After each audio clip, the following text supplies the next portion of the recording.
Hello and welcome back to the third annual Oddtober, a month where we celebrate all things Oddworld. Having reviewed every single one of the games at this point, you might think it's a little bit weird how I've never actually spoken too much about any of the bad endings of the games, and rather I've always gravitated towards talking about the canon good endings. Now though, let's take a moment to delve into some of the darker aspects of the Oddworld universe, and take a look at what happens when Abe fails to rescue enough Mudokons and fails his quest.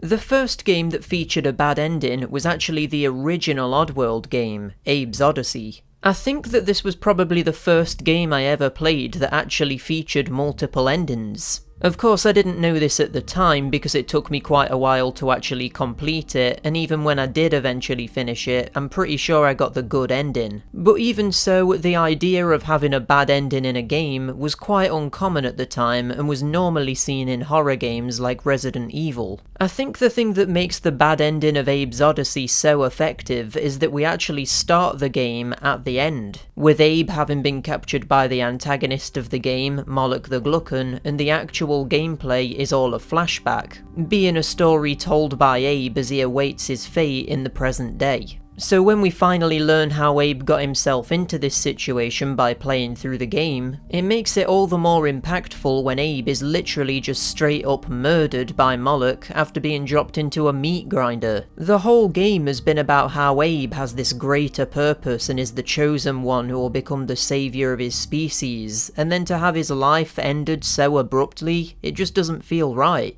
It honestly just leaves such a bad taste in my mouth even to this day. Seeing Moloch and a nearby Slig laugh at Abe's demise adds to the unsettling nature of this situation too, and it just makes you feel so powerless. The thing is though, is that in order to actually get this ending, you need to rescue less than 50 Mudokons. To do this, you pretty much have to go out of your way to ignore a lot of them, and if you're truly that heartless, then you could argue that this ending is deserved. What you have to consider here though is that games like this normally wouldn't have actually had their plots altered depending on how you played the game. So to have witnessed this back when the game came out would probably have been extremely shocking. Just to make you feel even worse about all of this, before Abe is brutally killed, the other Mudokons talk about how they could save Abe, but because he didn't put enough effort into saving them, they decide he isn't worth it and allow Abe to meet his demise. So it's like the shoe is on the other foot, and rather than you deciding not to help your fellow Mudokons, they just decide not to help you.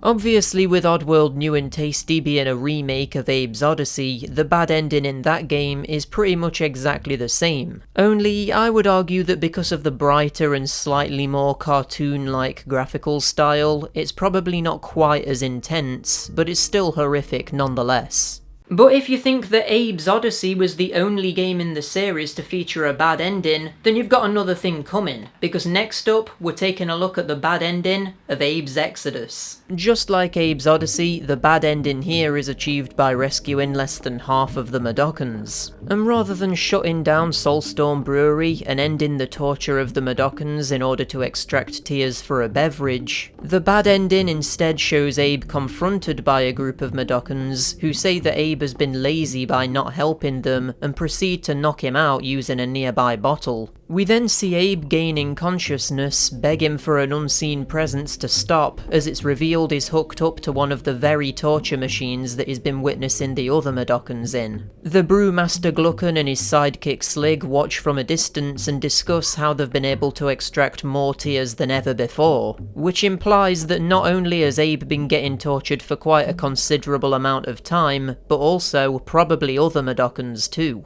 The Brewmaster then decides to try and break the record for the most tear extractions in a day, and they turn the machine on once again and watch as Abe is electrocuted, and because of the machine being turned up so much, he's actually killed. The Brewmaster and the Slig simply laugh at the situation, content that Abe is dead, and they can now continue exploiting the other Mudokons with no interference. This ending is probably even more sinister than the bad ending of Abes Odyssey. At least in that game, Abe is killed instantly, but here the implication is that he's been slowly tortured to death for quite a while and is pretty much forced to face the reality that he's completely failed. He ends up contributing to the very thing that he's been trying to put an end to for the whole game, and basically just becomes another lamb to the slaughter. The one positive note here that stops the game from being way too depressing is that when Abe is killed, he turns into a bunch of birds. This implies that Abe has been resurrected somewhere and could potentially try again to put an end to Soulstorm Brewery. But imagine how dark it would have been if he simply got resurrected in the tear extractor again. The Gluckons would basically have an infinite supply of tears just by using Abe as a torture subject. A sickening idea that luckily the game doesn't actually go for. The next game we're talking about is Oddworld Munchs Odyssey, and despite this game having the lightest overall tone of any of the Oddworld games, strangely it also probably has the darkest bad ending yet. The bad ending in Munchs Odyssey is achieved by having less than 50% of what's referred to as Kwama. This basically boils down to the same thing as the two previous games, with rescuing less than half of the inhabitants, resulting in the bad ending. In this ending we see Abe and Munch approaching the last can of gabbit eggs, needed to bring Munch's species back from the brink of extinction. They're stopped in their tracks by a group of fuzzles though, who complain about how you didn't save them, and how the Vikers were able to conduct horrific experiments on them all because of you. We even see the results of these experiments, with them having bloodshot eyes and fuzzles in the background even having nails, buzzsaws and syringes sticking out of them. Honestly, this is probably one of the most unsettling scenes in the entire franchise. Things get worse from here though, as the fuzzles activate the alarm system, with the implication being that the Vikers will be coming to capture Abe and Munch. But to make matters even worse, the fuzzles then attack the duo, potentially killing them. The next scene depressingly reveals that Abe was decapitated and now has his head displayed on the wall of a Viker surgery, which is particularly unsettling because that could mean that the fuzzles from earlier didn't actually kill him and just incapacitated him while the Vikers got there. Then afterwards he was probably experimented on before having his head removed and crudely displayed on a wall with the word loser underneath it, just as a final insult to his legacy.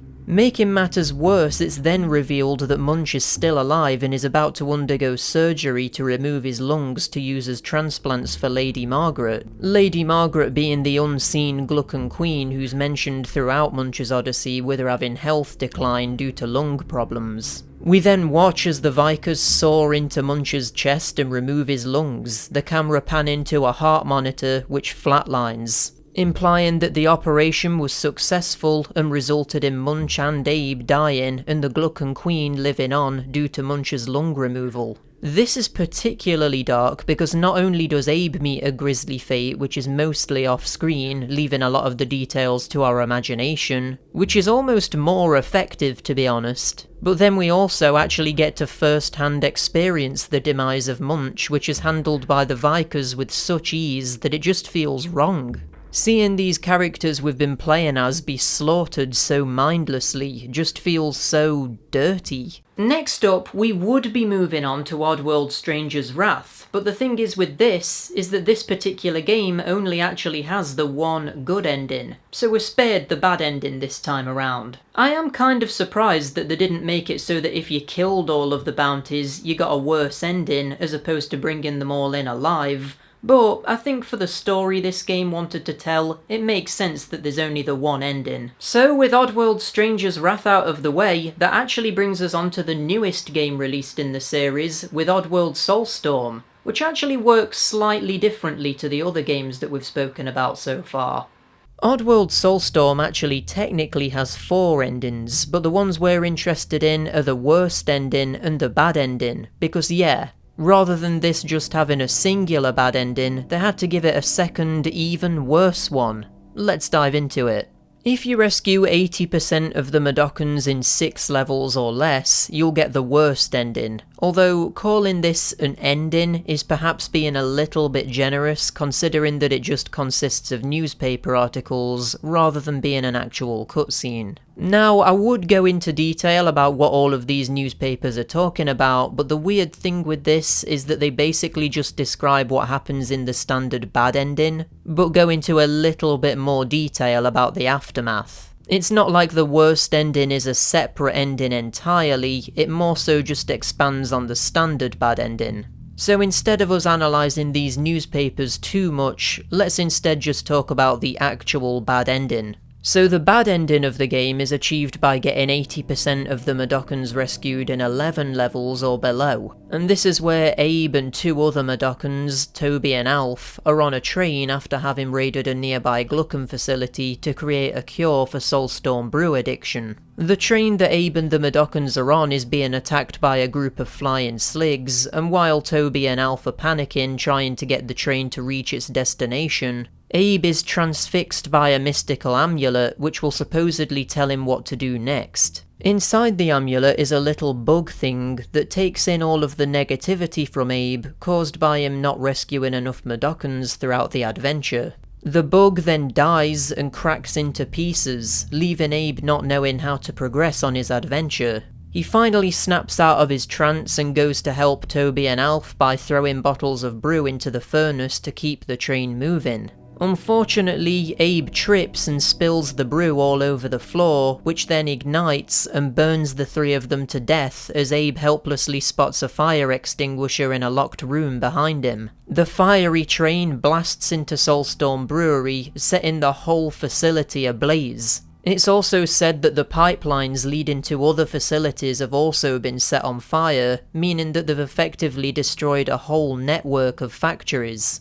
Meanwhile, Moloch watches from his blimp and is fully aware of the fact that he'll get the blame for this and decides to make a run for it and try and escape the inevitable security forces that will be sent to investigate the explosion. By far the worst thing about this is watching as Abe burns to death helplessly. But the silver lining here is that he does still manage to destroy a whole bunch of Glukkon factories. Even if it does result in a lot of death, he was still technically successful, I guess. It's probably the lightest of all of the bad endings in terms of that, but it's still not nice to watch. I especially don't like how visibly upset Abe is that he's killed the insect in the amulet. The fancy graphics and expressive animations in the cutscenes really shine in this moment. It's just a very depressing ending because the whole thing could have so easily been avoided if Abe had just not tripped over and dropped the Soulstorm brew bottles. I feel like that adds a lot to the feeling of helplessness, and the way that there's a fire extinguisher locked in another room, easily within reach if they could just get through the door, is just the depressing cherry on top. But remember those newspapers we talked about earlier? They actually explain how the events of this cutscene were twisted so that Moloch was responsible for the brewery explosion and is being used as a scapegoat to cover up the fact that Abe even exists. It's said that Moloch invented Abe as a means to get away with destroying Rupture Farms, potentially for insurance money, and then he later destroyed Soulstorm Brewery because he was jealous of its success. The impact of this cover-up though is that because everyone now believes Abe didn't even ever exist, the whole Mudokon revolution will be halted and they'll go back to being helplessly enslaved by the Glukkons. So although Abe was kind of successful in destroying several Glukkon facilities, his whole legacy has been erased and the destruction has also led to thousands of fatalities, Mudokon and Glukkon alike. In a way, this actually makes this the bleakest ending of any of the Oddworld games, because it's like no one is a winner here. There's nothing but death and destruction left behind, and Abe will soon be completely forgotten. Makes me shudder just thinking about it.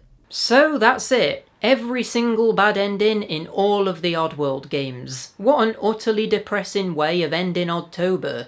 But still, at least we can rest easy knowing that these bad endings aren't canon and Abe is always successful in the end. Even if you get the bad endings on your first attempt, you can always try again and do better on your second run. And hey, I think that's an important life lesson. Even if you're not successful to begin with, keep trying and you'll eventually succeed in whatever you're trying to do. And with that, we've wrapped up Oddtober Season 3. This is probably going to be the final ever Oddtober, just because we've pretty much spoken about everything that I want to talk about Oddworld related. We've covered every single game, all of the DLC, and tons of side subjects too, so I don't really think there's anything left for us to talk about. Having said that though, obviously if a new game in the series ever gets released, or any significant DLC for that matter, you know that I'll be here to cover it. It just obviously won't be a part of an Oddtober marathon like all of my previous Oddworld content has been. But anyway, let me know down in the comments what you think the darkest Oddworld ending is, and also give this video a like if you enjoyed it, and enjoyed the Oddtober marathon in general. Subscribe to see more stuff like this coming soon, and I'll see you next time. Bye!